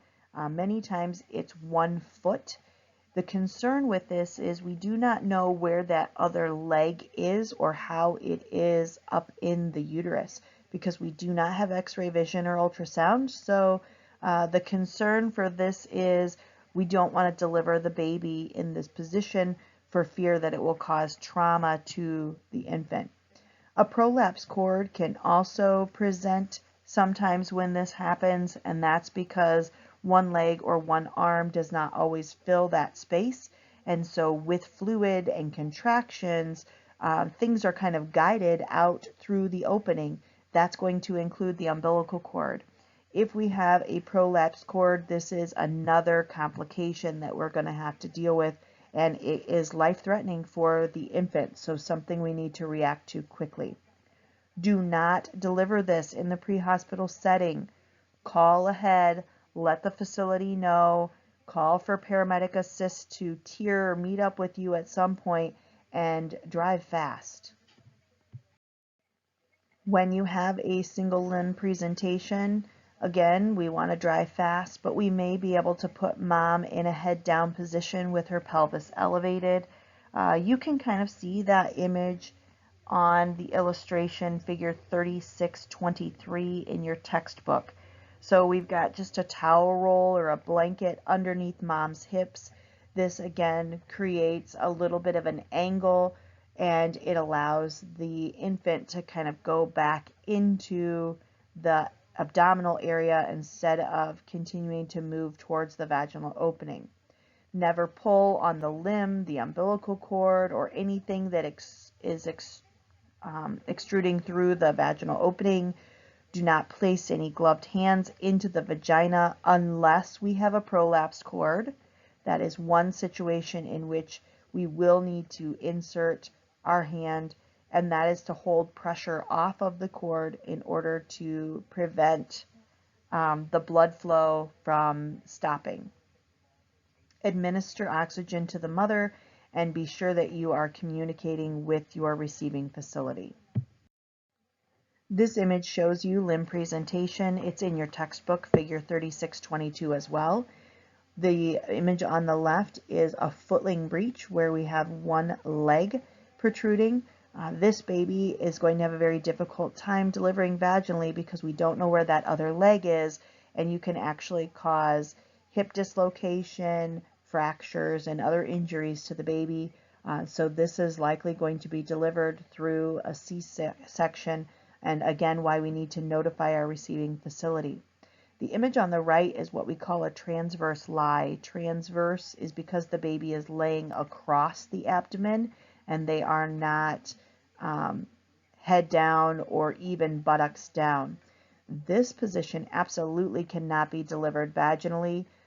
We do not know where the other limbs are, especially in the field setting. We don't have ultrasound, and this baby's not going to tolerate trying to re-manipulate their positioning in order to get them to deliver vaginally. So if you see a hand, this is a true emergency. Here we're talking about a prolapsed umbilical cord. Prolapse means that it has protruded through the vaginal opening. The concern with a cord coming through the vaginal opening before the baby is if it gets compressed, that is the baby's lifeline. So all oxygen and nutrients and things will be cut off. So this is life-threatening. In your textbook on image 3623, again, we've got mom with elevated hips in a position to aid us in treating her prolapsed umbilical cord. So try to get mom in that head down, pelvis elevated positioning. We want to give her some supplemental oxygen. We want to check the cord for pulses. Any part of the cord that is exposed should be wrapped with a saline moistened gauze or towel. We do not want the cord to dry out. Remember, this is the baby's lifeline. We are also going to insert 2 fingers into the vaginal opening to try to push the presenting part off of the cord. We want to keep any pressure off of the cord and hope that that pulsation continues and that the baby is able to still get oxygen. Everything is going to be kept as a unit, so mom with the EMT and their fingers in the vaginal opening are going to move together. This is not going to change. They cannot remove their fingers once they've established this position. The idea is that they are now connected until they are either relieved of their duties by a higher ranking physician, whatever, or that baby is born via C-section. These patients need to be transported immediately, and the receiving facility needs to be notified as soon as possible. Again, this is the image that's in your textbook. We've got elevated hips, we've got oxygen. We want to be sure mom is staying warm. We want to lift off the presenting part, the head, the buttocks, whatever, from the cord. We want to wrap that cord in a sterile, moist towel. We want to also be sure not to push any part of the cord back in. We never want to reinsert what's already come out. Again, multiple births happens, sometimes naturally, sometimes because of science, but we have to be sure that we have the appropriate resources. So anytime we have a multiple birth where we've got twins or triplets, we better have some extra hands. We want to be sure that we've got enough equipment for all of these babies as well. So we're going to need potentially more clamps for the cords. We might need more bulb syringes, face masks, and ambu bags. We want to have preferably a provider for each patient. So if we know we have twins, we're going to need a provider for each infant and one for mom. The placenta and the cord care are going to be the same as a single delivery. Keep in mind, though, that if we have identical twins, there will be only one placenta, but two cords. If we have fraternal twins or non-identical twins, we're going to have multiple placentas as well. Be sure you keep everybody well. Keep the babies warm. Keep them suctioned. Ventilate them as needed. Keep mom covered. Continue to care for mom even after the babies are born, and transport everything to the hospital. Premature births can be a little scary. Again, anything under 37 weeks gestation is considered premature. We want to keep these babies warm and manage their airways carefully. Premature babies have a tendency to have immature lungs, and they are more likely to need some respiratory support. So we may need to provide some more ventilations and possibly even chest compressions to them. Continue to watch the umbilical cord for any oozing or bleeding after you put that clamp on. Avoid contamination if possible. Remember, this isn't necessarily a sterile thing, but we need to keep things clean. Premature births occur often with multiple births as well. So if someone is carrying twins or triplets, they're likely to deliver prematurely. So you not only may have one, but two babies that need some extra support. Be sure that you are prepared as best as possible. Meconium staining is that first stool passing while the baby is still in utero.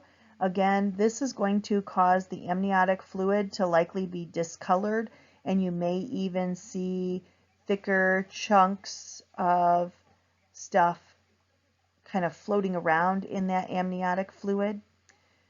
It may be a greenish or brownish, yellowish in color. If we have meconium staining, we do not want to stimulate the baby before we suction them.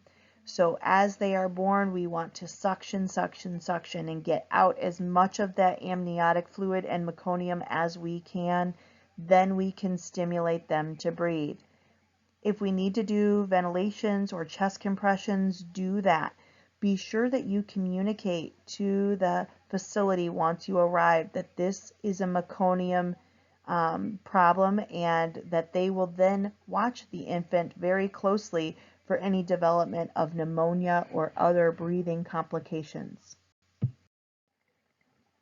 The question here is, why is it important to have your partner or another person observing as you help the mother through childbirth? Well, we need someone to be there for mom. This may be like a birthing coach, another adult that the mother is agreeable to. Maybe it's the mother's mother. Maybe it's the husband. Maybe it's the boyfriend. Maybe it's the girlfriend. We don't always know, but if the patient is okay with it, then let's let it happen. She needs that support while she goes through this process. Again, this is probably not the way she anticipated her baby's delivery to go. Each day is a new day, and so, we can have emergencies at any time. So it's not just the deliveries that we worry about, but every day during the pregnancy, things could happen. So we want to be aware. Excessive pre-birth bleeding or premature bleeding can occur. Ectopic pregnancy is a risk that occurs with each pregnancy. Seizures, miscarriage, trauma, stillbirths, and cardiac arrest of the pregnant woman can even occur. So let's talk about each of these a little bit and break it down. There are a few things that can cause pre-birth bleeding or bleeding before labor and delivery is going to take place. One of those is called placenta previa. Earlier I mentioned the placenta usually attaches posterior and superior in the uterus. However, sometimes the placenta will attach lower, and if this occurs, it can block the birth canal or the cervix. This prevents the baby from being delivered vaginally because if the cervix begins to dilate and opens up, that area of the placenta can be damaged, it can be torn, or it can cause severe bleeding. So these individuals with known placenta previa are educated and they are usually scheduled for a C-section. So when you get your patient's history, listen for placenta previa or my placenta is attached low and so they've scheduled me for a C-section. Those are going to be red flags that tell me I don't want to do this in the field. We need to get this patient to the hospital. Another concern is abruptio placenta. Abruptio placenta is when the placenta detaches from the uterine wall. Many times this is caused from trauma. So if they have a fall or if they have a car accident, all of those external forces can cause the placenta to tear away from the uterine wall. This can be a partial or a complete. If it is a complete, we're talking about massive hemorrhage, and it's usually fatal for the fetus because as soon as that placenta detaches, we disrupt the ability to provide oxygen to the fetus. Continuing on with the abruptio placenta, if it is a partial abruptio placenta, only part of the placenta and uterus have separated. We may see some bleeding from this, and that's always going to be a concern when you have vaginal bleeding in a pregnant patient. This patient needs immediate evaluation. They need an ultrasound.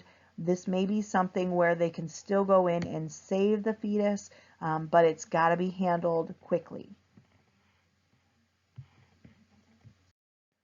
When we have this excessive pre-birth bleeding, we're looking for the amount of bleeding. We know that there is an increase in blood production in the pregnant female. However, that is needed in order to circulate through the placenta and supply the demands of the infant. So abdominal pain may or may not be felt. There may be no signs of shock because the female body is not going to go into shock until they've lost about 30% of their blood volume during pregnancy. So we have to understand that the female body is going to shunt blood away from the uterus if it encounters a problem. That tells me that we need to be cautious because mom's not going to show those signs of shock until much later. And if mom is showing signs of shock, the baby is probably already in distress. Give mom some high flow oxygen if we have bleeding. Put a sanitary napkin or ABD pad, something over the vaginal opening so that we can continue to monitor how much blood has been lost.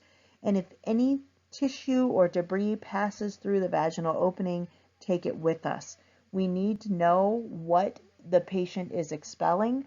If this is a miscarriage or an abortion, a spontaneous abortion, those are things that we can then take that tissue, it can be evaluated in the lab, and from there can determine why this occurred.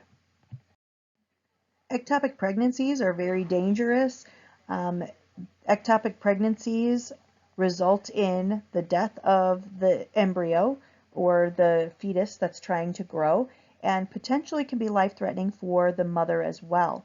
So anytime we have an acute abdominal pain in a patient of childbearing, a female of childbearing age, then we want to be alert that this could be ectopic. Many times the pain is on one side or the other. It is very distinct and they can even pinpoint that pain. Many times there's vaginal bleeding. The patient may be exhibiting some signs of shock. So we may have a rapid weak pulse, we may have a low blood pressure, but these are patients that maybe thought they were pregnant. Maybe they haven't had a period. They even may have had a positive pregnancy test. And so all of a sudden, now they're having this immediate, intense abdominal pain. That's a huge red flag and major concern that they need to be evaluated. Ectopic pregnancies have to be handled surgically because that ectopic pregnancy material needs to be removed and bleeding needs to be controlled so that mother does not have any more complications and hopefully will be able to conceive in the future. Seizures can occur in pregnancy for a variety of reasons. One of them is if they have a pre-existing seizure disorder, but another is if they have what we call preeclampsia. And preeclampsia is high blood pressure during pregnancy. This is a phenomenon that happens with some women, not all. If they've had it with a previous pregnancy, they're likely to have it with their next pregnancy as well. These individuals have high blood pressure and excessive weight gain. And when we say excessive weight gain, it's weight gain from fluid. So they have a lot of swelling in their ankles, their hands, their feet, their face. These individuals have extremely high blood pressure. And if this is not controlled, preeclampsia is the high blood pressure component. It can lead to eclampsia, which is now the seizure component. With a seizure during pregnancy, the mortality rate of the infant increases by 20% with each seizure. So these seizures are dangerous for the mother, but they can potentially cause fetal demise or death of the baby as well. Pay close attention if mom is exhibiting signs of high blood pressure. Besides just recording a high blood pressure, what is their mental status? Are they confused? Are they complaining of a headache or visual disturbances, blurred vision? Do we have any other neurologic findings that make me concerned?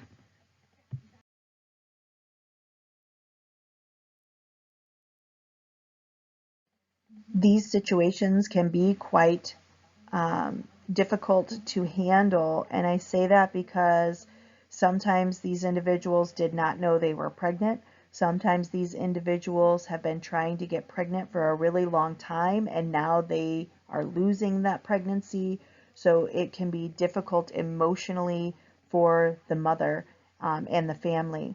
Be sure you're getting vital signs. Watch for any signs of shock. We want to be sure that we're keeping mom warm and that we're providing any supportive measures, oxygen, comfort, and that as well. Place a sanitary napkin over the vaginal opening and maybe even a blue pad or a towel underneath their hips to help in catching any material that might be excreted. Transport the patient as soon as possible and provide that emotional support. Extremely important here. Trauma in pregnancy can be a concern because we know that there are some normal physiologic changes that occur within the female body, but we also know trauma, especially to the abdominal region, can cause loss of life for the fetus. So a pregnant patient usually has an increased heart rate, 10 to 15 beats above normal. They may lose 30 to 35% of their blood volume before they start to show signs of shock that I already mentioned. So again, we're talking about a substantial amount of blood. If we know that most individuals have about 6 liters and pregnant women have an extra liter, we're talking 7 liters total. They may lose almost 2 full liters of blood before they start showing any symptoms of shock. 2 liters of blood is a lot. Ask the patient if they've received any blows to the abdomen, if they've had a fall, been in a car accident, or had any other types of trauma that could be significant. Stillbirths are something that is really difficult to prepare for. The problem here is that we cannot anticipate these many times, and we cannot record the well-being of the baby while it's in utero. So a female may feel that she is in labor, she may be having contractions, and upon delivery, the baby is deceased with obvious signs of death here. When we have a stillbirth, we do not resuscitate them because they usually have signs that they've died quite some time before the actual labor process or delivery has occurred. They may have sloughing of the skin, they may be discolored, there may be a strong odor, there may be signs in the amniotic fluid and vaginal discharge that something is abnormal. We want to be prepared to provide life support, but understand that if this is a true stillbirth and we have those signs, we don't always do any resuscitation efforts. The mother again may feel like she has gone into labor. She may be anticipating a normal vaginal delivery with a healthy baby. And so this can be very difficult to try to help her through that process. Some women may know that they are going to have a stillbirth.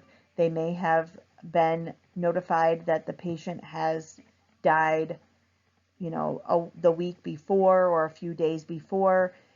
In that regard, understand that the baby still has to be birthed, and that usually means delivering the baby vaginally. They will establish this at the hospital and give them pain measures and things of that sort. But if they go into labor in the field, this may be something that you encounter. Okay, cardiac arrest is hard regardless, and we've talked through and done your CPR training already. But if we have cardiac arrest of a pregnant patient, please keep in mind that if we don't save her, we're not saving the baby. We do not perform field cesarean sections. We're not cutting anybody's belly open here. That's way outside our scope of practice. The best chance that we can give to the patient and her unborn baby is to start CPR. Remember, the uterus is grown, and if the mother is more than 20 weeks, things have probably been displaced a little bit, even up into the chest cavity. So we are going to position our hands an inch or two higher on the sternum than we would normally, just to make that adjustment for the positioning of the bodily structures.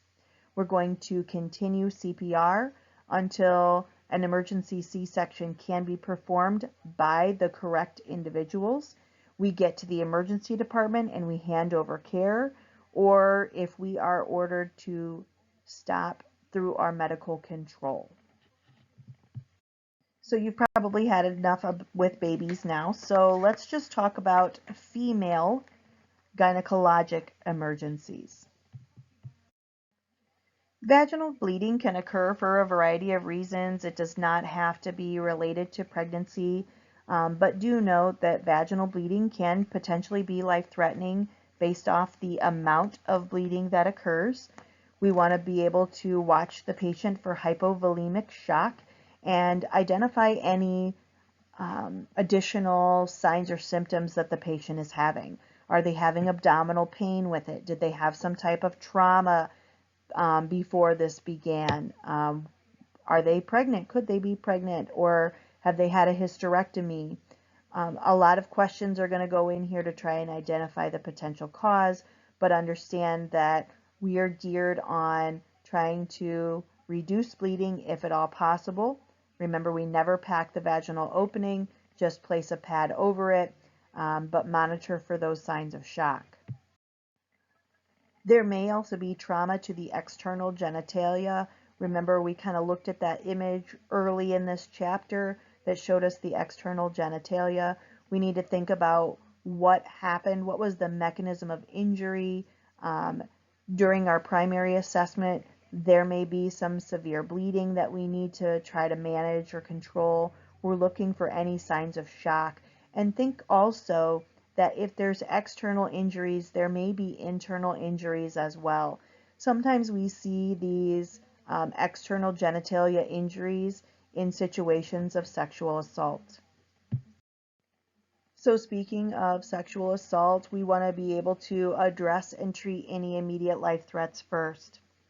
Understand that this is a potential crime, and we don't want to disrupt any potential evidence that may be needed for prosecution of this perpetrator. We want to quickly examine the genitalia, but only, look for that severe bleeding or something that we need to address and cover the patient. Be discreet. Understand that this is traumatizing both physically and emotionally for these individuals. We want to be able to support them emotionally as well as physically. We do want to discourage them from bathing, voiding, or cleaning up after the incident because there may be evidence on the surface of their skin, under their nails. There may be semen or other bodily fluids that will help to identify this individual and prosecute them. Fulfill mandated reporting requirements. I will tell you that we are not mandated sexual reporters. It is up to an individual to report this, but we can definitely encourage them to report this. We can help put them in contact with the appropriate resources. We can pass along the information to the emergency department upon transport of the patient, but that allows them to feel empowered and hopefully take control of the situation. All right, last think about it here. We've got you're arriving at a crime scene. What are the key things to keep in mind as you enter that scene? Well, first and foremost, is the scene safe? If we've got a crime scene, we likely have someone who was an aggressor. There may be a weapon. We need to be sure that it's safe and that it is secure before we go in. So law enforcement hopefully is on scene and taking care of things. Now, when we go in, our primary objective is to take care of the patient or whoever is injured and in need of care. So that being said, we're going to do what we need to do for the patient. To the best of our ability, we're going to preserve any potential evidence. This means try not to move things in the setting unless you absolutely need to. If you need to clean the patient up a little bit, that's fine. But we do want to discourage showering and voiding and potentially washing away of any evidence if it's not needed. As we care for the patient, remember it's not just physical but emotional as well. We can help by noting any comments that the patient makes by quoting them in our chart. This may be used in a court of law to help with the case. We also want to make sure that we are communicating with those individuals that are on scene. This is not really our scene, but it is our patient. So as we are caring for them, we want to make sure that we are relaying pertinent information to the individuals on scene that need to know on a need-to-know basis, and that we are able to really transport our patient quickly to an appropriate facility in order for them to get the care that they need, regardless of everything else that's going on the scene. All right, chapter review is yours. Go ahead and read through the chapter review. Go back and rewatch the video if you need to. Be sure that you read the chapter. If you have questions, don't be afraid to ask. OB, gynecological emergencies, is not a favorite, especially by many of the male EMTs out there, but I will tell you it's something that you may encounter during your career. So it's important that you have an understanding of these issues that may arise, and that you know too, many of these things are very emotional for your patient and their families. So it's not just being able to provide that physical care, but the emotional support that they need.